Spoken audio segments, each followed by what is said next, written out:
specifically talking about chapter 47 of Genesis, and how the whole chapter reminds us that God can prepare a place for us even in the middle of difficult seasons. And last week we mentioned seasons a lot of different seasons.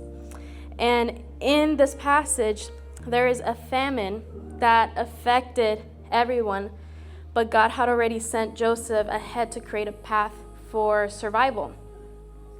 And what looked like hardship for years earlier for Joseph being sold into slavery, it was actually part of God's bigger plan.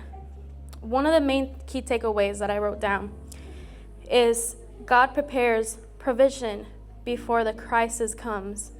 So Joseph was sent ahead of time so that his family would survive the famine. And God often works before we even realize we need help. And that's the one thing that stuck out to me the most in this passage, because sometimes we're gonna be in difficult times in our lives. Everybody has a different life. Everybody has different seasons that they're going through.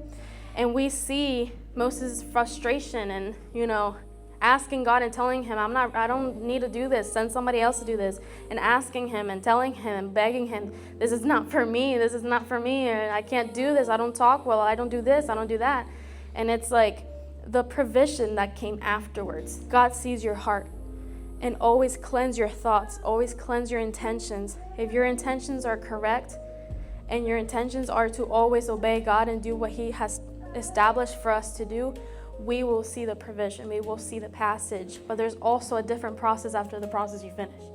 It's not the same thing forever. And we have to be able to be open to change. So always, I exhort you to always keep that in mind. Never lose sight of what God established in your life, and that His work is not done with you. It's going to continue on for the next generations to come. Amen.